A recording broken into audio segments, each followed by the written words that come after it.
Welcome to the I Love Snow Real Talk, your daily FIS Olympic debrief. My name is Melina. I am the former coach of Anagasa, who's actually competing tomorrow in snowboard slopestyle finals. And I'm your host of today's show. And I'm really excited that we have two very special guests, two amazing Olympic athletes at the show tonight. And our first guest is Alex Lutzy's Canadian ski jumping prodigy who is unfortunately sidelined at the moment, from what I've heard. But I'm thank you for joining us. Where are you joining us from? Thank you for having me. I got back from Italy last night, so I'm back in Slovenia, my main training base. And, it's kind of a big ski jumping hub in Europe, but quite close to everything still. So made it back here. Yeah, that's amazing. Thank you for joining us. But let's dive into yesterday's event. I mean, that was a pretty intense event, the super team. Yeah. And maybe you can explain to us the format a little bit because I'm pretty sure that people are watching who might have never seen an event before. So maybe you can briefly explain the format to us. The super team is actually quite a new event. It's only a couple years old, and it's not structured like your normal team event. It takes the same idea, except it cuts the group in half. So instead of having 4 athletes representing one nation, you have 2 athletes representing one nation. And so in ski jumping, you get a score for distance, judges, wind, what gate you go from, and all these are added up to give you your score for your jump. In a super team, each athlete takes 3 jumps instead of our normal 2 jumps, and these 3 jumps from each athlete are combined into a total of 6 jumps to give the highest score. So they're trying to have the best style, best landings, all of those things to give them the highest score. And at the end of the day, the best team wins. But yesterday was a little bit special because the conditions in Predazzo can be a little bit unpredictable, and the weather, in an outdoor sport, like any outdoor sport, can be a little bit of a challenge. And so they canceled the final round. So they only took 2 out of their 3 jumps, and at the end of the day, the Austrians were left at the top of the podium, which was a very big deal. It was the first medal for Austria in the ski jumping, and it came down to the final event. I mean, in my opinion, this was quite an exciting podium, and the fight for the podium was incredible. Like, it was unbelievable how tight it was between fifth and third. These 3 teams were battling it out every jump. The score was changing and the order was changing, and it was really intense. Yeah, I can imagine. And I mean, it was the first medal for Austria in like in Predazzo. So I guess that's a happy end for them because I feel like they. Do you think they could have gotten more medals or? I think that it's something that's so circumstantial. There's so many things that go into it. It's not just like if you're jumping good or bad. There's so many factors that go into the best jumps in ski jumping, and it's not just a matter of having a good jump, it's a matter of having good luck too. So it was just like not in the cards for them, this competition, but finally in the end they were able to have the right jumps at the right times. And yeah, you can see how happy everyone on the team is, whether they're on the podium or just teammates. It's pretty great to see. That's amazing. And I mean, we do have to talk about Poland as well, and especially Kasper Tomasiak. I mean, that's amazing. I think he has never had an individual World Cup Nope. podium, and then he ends up on the podium at the Olympics with Three his team. times, yeah. That's 3 times. That's amazing. Yeah, it was, I think that everyone always says the Olympics bring out special moments, and this was definitely one of them. Like, what a great place to have your best jumps of the season, right? Like, if that's the time to show up, the Olympics are absolutely the time to do this. And, to be able to also have Poland perform as a team, this was really amazing. They've had a difficult year, and to see them succeed together, I think, it's really, really great to see. Yeah. What do you think is his key success to perform on like such a big stage but never actually be on a World Cup podium? I think that maybe the not having expectations. It's hard to say, I don't know him personally, so oftentimes when you expect things in ski jumping, you get the opposite. So I think that he really came into the competition with the right mindset, and ski jumping is fun when you're in the right headspace. And I think he was just having a great time, and enjoying his Olympic debut to the limit. Yeah, that sounds amazing. So, what is your resume about last night? Maybe to finish things up. Yeah, it was pretty chaotic, but I think that that's always in a super team. Things move around a lot just because there are more rounds than usual, and you have the opportunity to see more small nations succeeding as well as big nations. And it's truly great to see so much diversity succeeding in the super team. And it's one of my personal favorite events on the women's side, and hopefully it can make its debut at the next Olympics. But I know from personal experience how much fun it is when your teammates who you see day in and day out, and you get to be on the podium with them. I mean, oftentimes you're on the podium with your teammate, but you're still competing against each other. But to like truly be on the same side and stand there next to them, it's just so special. And to do that at the Olympics is just incredible. Yeah, and I mean, now that we're also talking about snowboarding and park and pipe, we do travel a lot together with our friends, with our competitors. Is that something you guys in ski jumping do as well? Like travel Yeah. together with your teammates and competitors? I mean, teammates for sure. I think that ski jumping is also such like a tight knit community that everyone knows everyone, and it's just like it's fun to see everyone. Like when you've been gone a while, and like I went and I watched because my friends and my boyfriend was jumping, so I stood on the sidelines, and how many people came up and said like hello to me, and how like just like catching up. It's just so amazing how close the community is and how much we all love each other, and we're bonded through competition but also the love of our sport. Absolutely. But what is more nerve-wracking for you? Like jumping yourself or watching your boyfriend jump? Oh, watching 100%. It is a million times more stressful to watch him, or like even watching like my teammates compete. I was so nervous. Like, when you are competing, you're doing all the things that are going to help you win, but when you're watching someone, you're just hoping that they're going to do well, and there's nothing you can do to impact their results. You can show up and you can cheer for them, but beyond that, you can't do anything to help them succeed. You just have to let them handle it on their own. Absolutely, especially as you mentioned before with all the, the weather and the conditions changing and yeah, Yeah. it's a Yeah. lot. We had this on our team. My teammate had a little bit of bad luck, and the jumping was fine, but conditions were not in her favor. So it was a struggle. But at the end of the day, it's about showing up for them and cheering for them, even though you have no control of what's going to happen. Absolutely. Yeah. Well, thank you, Alex, for taking time. That was really cool insights, especially also for me. And yeah, I hope your recovery will be nice and smooth, and you can come back on yeah, the hill very, very soon. Thank you. I appreciate it. Thank you for joining us. And from one Maple Leaf, actually, we have to go to another one because last night was Big Air Women's Free Ski Finals, and Megan Oldham made history by becoming the first Canadian free skier who won a medal in the Big Air event. So that is absolutely amazing.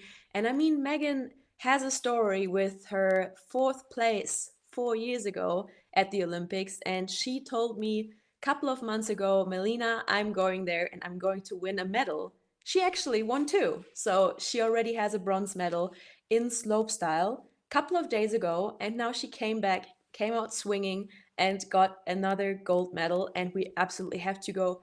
We have to dive a little bit into the competition because that was absolutely insane. We had Lara Wolf.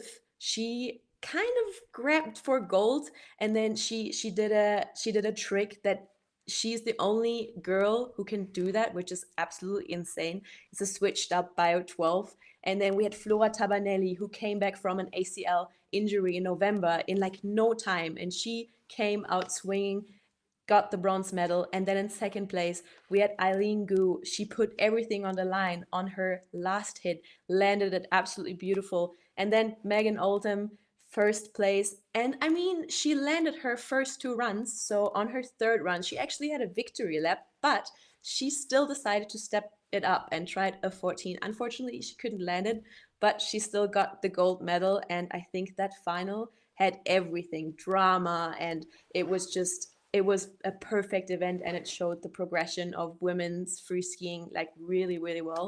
So yeah, I mean that was pretty much about the final from last night, which was absolutely insane. And now I'm really happy to introduce to you our second guest. He is the only snowboard athlete in Park and Pipe who actually qualified for the Olympics in all three events, so slopestyle, big air, and halfpipe. He's from Switzerland, and his name is Jonas Hasler. Hi, Jonas. Hello, how are you doing? Thanks for I'm having good. me here. Thank you for taking time. Where are you joining us from? Also from Lax, I just got back home from Italy today during the day, drove back home, and now back in Lax for a few days before heading to Aspen for the Snow League. That's amazing. How was it was your first Olympics. How was this whole experience for you? I think it was amazing. I got pretty lucky to spend a lot of time there while doing all three disciplines. So I got to experience everything. And I gotta say, I the bar for my first Olympic got like pretty high up. I heard people were telling me the last Olympics weren't that good. So I enjoyed it a lot. The food was amazing there. I gotta say that the whole facility where we stayed in the hotel, but also the facility where we can ride the slope course, the pipe, the bigger was amazing. Yeah, speaking about the slope course, because obviously today the slopestyle finals of the women's was rescheduled to tomorrow. So tomorrow is a really big day because we do have snowboard slopestyle men and women one day, which is going to be a big, big day for snowboarding, I think. So, I mean, you've been riding that slope course in qualifications, and you did so well, but maybe you can like kind of take us through the whole course. So, yeah, maybe let's start from the top. So, when you drop into the course, what are the first features you have to ride on, and why is it like special at the Olympics? So it starts off with if you look from the top on the left side, there's just a normal down rail. I think it's pretty easy. It's pretty steep though. I gotta say that. And then on the right side, we have a down flat down. It's really steep, and the down part nearly goes up again. So you have a lot of kink there, which is kind of what we have to look out so we don't catch an edge or something like that. Then on the second rail, it's kind of like one feature is like maybe two rails. So we have a first rail that goes into kind of like a wave. You have three different rails you can hit. I think it's one is a rainbow. The other one is kind of like a goes down and up like a kind of shootout rail. Yeah. And then we have a normal down rail, and then you have two different rails we can choose off going off the wave again. It's the one on all the way to the left side is really really long up flat down rail, which is kind of something special. We don't have that a lot in courses. And then we have a on the right side we have a flat gap into down rail, which is kind of like a tube. So I think most of the riders were hitting all the way to the right side. It's a bit more easier because the left rail is super super long. So that was kind of like the what we had to look out for. The rails are really long, really technical, which I personally really liked a lot. And then the last feature of the rails was a shootout rail all the way to the left side, a rainbow rail. Oh no, it's an elephant rail actually. It goes all up and then all the way down, which is also super long. And then on the right side, we have a normal flat rail or flat tube, which you can also like do like front flips or spins out of it, which I really like to do. And overall, I just have to say, I think the rail riding was really cool to do on those kind of rails. It was kind of like fast, but then you can also do like big tricks out of the shootout rails, which is something that I really enjoy doing. And then we have the three jumps, which are kind of more basic, but also really nice to ride. I really like the first one. It was super fun to ride. So yeah. Yeah, I think we have a picture of the jumps as well. And I mean, if we look at the snowboard qualification with men, this is actually Dane Menzies on that picture, and Dane won qualification. So he's one of the young guys. I think it was a really interesting result because we did have the youngest athletes, but then also the ones that have the most experience, like Mark McMorris, Marcus Cleveland.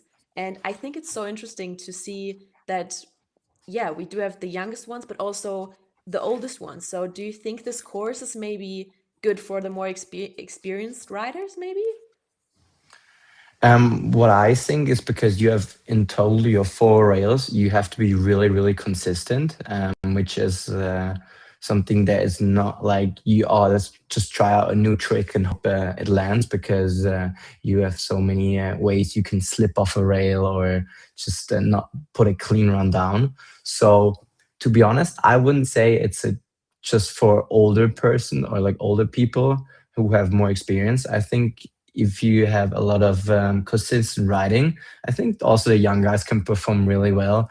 Like I know Oliver Martin, he's like not even an adult, he's not even 18 yet, and he's got into the finals, which is also insane. So you can also have an Olympic champion, which is Red Gerard is also in the finals. You can also have that.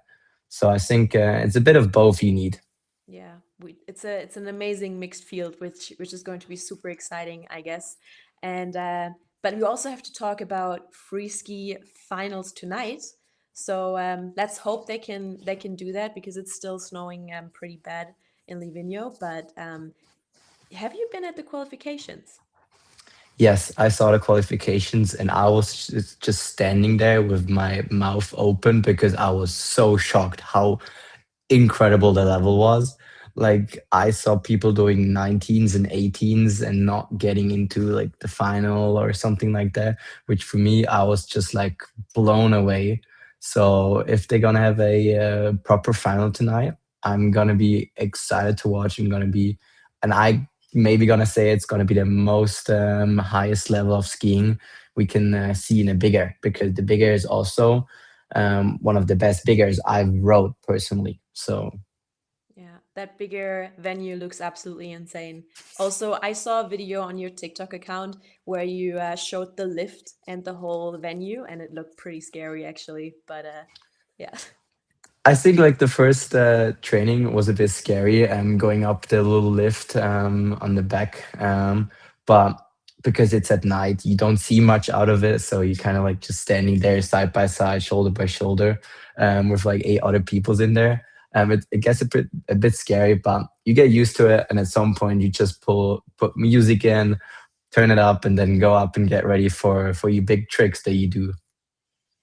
talking about your TikTok account, I feel like you're blowing up at the moment because you, as you said before, you really enjoy the food, but especially from what I've heard, you do enjoy tiramisu, as we can see and hear. I think what happened there actually? So that was after the whole resort kind of knew that I really liked tiramisu. They surprised me at, I think it was the day of the halfway qualification day.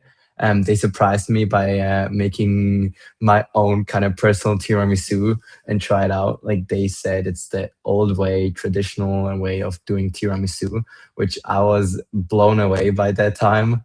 But yeah, I think the food was incredible anyway. We had like pizza or pasta the whole time. So the perfect Italian food mix to get ready for our competitions.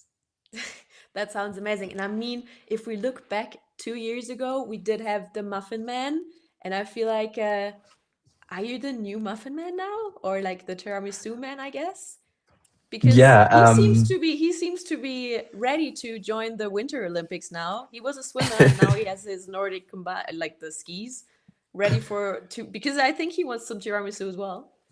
yeah. He put a video, he sent me a video as well of him telling me he gave like the torch now to me, and I'm gonna represent as the tiramisu man. He was the muffin man, and he gave the torch to me to be the tiramisu man now. Was really cool to um, him reacting on that stuff. And then I think right now he's also in Milan, trying out the Olympic food they have. So it's pretty funny that he's still doing the funny stuff that I think all the people love to see about the Olympics.